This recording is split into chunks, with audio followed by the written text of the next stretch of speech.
every other advanced industrial economy that has crossed a certain per capita GDP, where the income has been earned, not derived from natural resources, has transitioned to a multi-party liberal democratic system.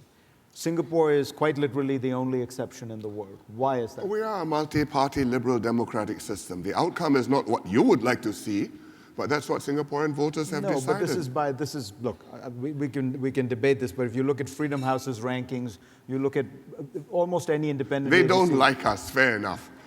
Doesn't mean we are in the wrong. That's not the point. The point is, I would argue you should take it as a compliment, but explain to me why.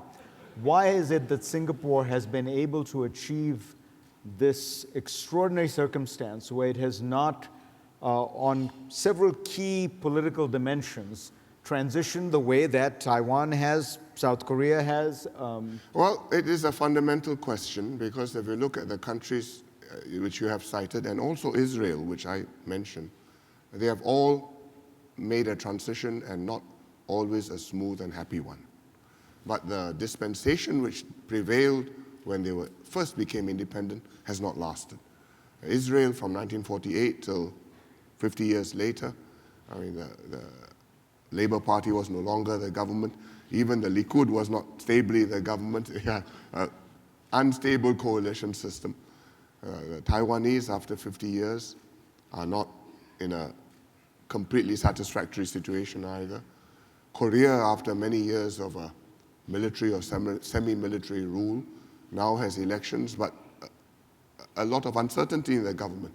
I've written congratulatory and valedictory letters to many Korean prime ministers. I've just signed another one. So, I mean, do we want to be there? I don't think we want to be there. Why have we avoided doing that? I think firstly because we have been small, and it's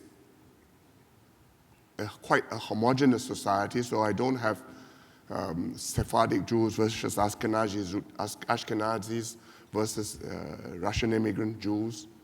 I don't have, like in Taiwan, between the local Chinese, Benshengren, and the Waishengren, the immigrants from China. I have a multiracial mix, but I have a mix where everybody has benefited from the system, and everybody has a stake and can see that it is working for it. And it has prevailed so far. Will it prevail for another 50 years? I cannot say. I think it's not easy. You don't know how the world will change. You don't know how Singapore society will change. But I think that for as long as we can, we should try and maintain a system where the interest of the majority of the population is to support a good government which will give policies, which will develop policies, which will help most Singaporeans. In most other countries, the governments do not develop policies which are meant to help everybody equally. If you are Republicans, it's quite clear whom your policies are meant to help.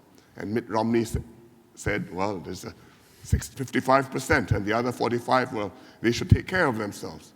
If you're a Democrat, you also know what your constituency is, and you take care of that constituency. If you are the senator from Montana, you know that you're supposed to bring the bacon back to Montana. But in Singapore, the government's job is to look after as large a proportion of the population as possible, while still giving people the incentive to vote for this government so that they will get some benefit from it. And if we take the view that we will, if you voted against me, I shall help you first, because that shows my largeness of spirit, then I think you will go extinct as a government. So your answer is, in a sense, Singapore's exceptionalism is a product of exceptional political leadership. Fair? Well, I would say leadership, policies, and the way the society has developed. Whether you can sustain that, that's still to be questioned.